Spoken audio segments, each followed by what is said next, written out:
Kasih karunia dan damai sejahtera dari Allah Bapa kita dan dari anaknya Tuhan Yesus Kristus menyertai kamu sekalian.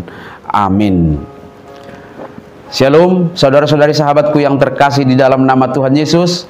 Firman Tuhan yang hadir menyapa kita di awal minggu ini, hari Senin tanggal 2 Juni 2025, tertulis di dalam surat Roma pasal 11 ayat 33.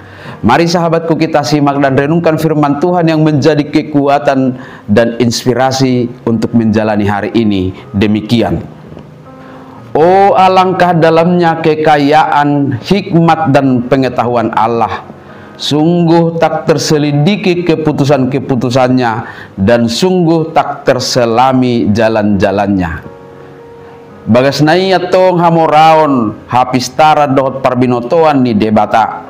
Naso hasigata do akka uhumna jala naso habogasa do akka dalanna.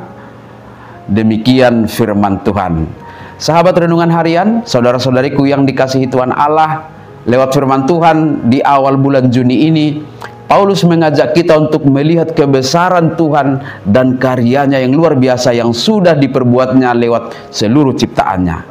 Dalam seluruh tindakannya, Allah tidak punya penasihat dan tidak ada kuasa yang memberi saran kepadanya.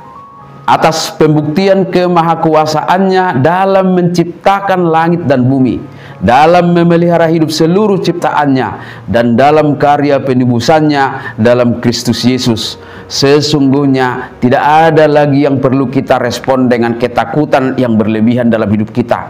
Tidak ada lagi hal yang membuat kita merespon kehidupan kita dengan rasa khawatir yang berlebihan. Kewaspadaan adalah hal yang sangat penting. Namun rasa khawatir dan takut yang berlebihan akan ditepis oleh iman percaya kita atas kemahakuasaan Tuhan Allah kita. Ketika Paulus bersaksi, oh alangkah dalamnya kekayaan, hikmat dan pengetahuan Allah, ia tidak hanya berbicara tentang harta benda material. Kesaksian ini jauh melampaui itu semua. Karena ini berbicara tentang anugerahnya yang tak terbatas, belas kasihnya yang tak berkesudahan, dan janji-janjinya yang selalu digenapi. Dan tentunya ini juga menjadi kesaksian iman kita. Karena kalau kita merenungkan betapa seringnya kita menerima berkat-berkat yang baik, bahkan kita tidak meminta sekalipun, atau bagaimana Dia menyediakan jalan keluar dari masalah yang terasa buntu bagi kita. Kekayaannya yang terwujud dalam pemeliharaannya atas alam semesta, dalam nafas kehidupan yang kita hirup setiap hari, dan dalam pengampunan dosa yang Dia tawarkan melalui Kristus. Sehingga kita tidak boleh mengukur kekayaan Tuhan itu dari perspektif duniawi semata. Kekayaan Allah jauh lebih besar dan bernilai kekal. Demikian halnya dengan hikmat dan pengetahuan ilahi yang tidak terukur. Hikmat dan pengetahuan Allah merujuk pada pemahamannya yang sempurna dan tak terbatas tentang segala sesuatu.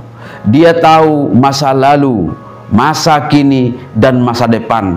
Dia memahami motif di dalam hati manusia, dan Dia memiliki rencana yang sempurna untuk seluruh ciptaannya. Seringkali kita merasa bingung dan kecewa ketika menghadapi situasi sulit dalam hidup kita. Kita mungkin bertanya-tanya, mengapa ini terjadi padaku? Atau bertanya, apa rencana Tuhan di balik semua ini? Firman Tuhan hari ini mengingatkan kita bahwa meskipun kita tidak selalu mengerti semua sisi kehidupan kita, ada hikmat yang jauh melampaui pemahaman kita. Allah bekerja berdasarkan pengetahuan yang sempurna yang dimilikinya. Kehidupan kita adalah bagian dari karya seni ilahi yang sedang dikerjakannya dengan maha bijaksana. Maka layaklah kita berkata, sebab segala sesuatu adalah dari Dia, dan oleh Dia, dan kepada Dia. Bagi Dialah kemuliaan sampai selama-lamanya. Amin. Selamat beraktivitas, Tuhan memberkati.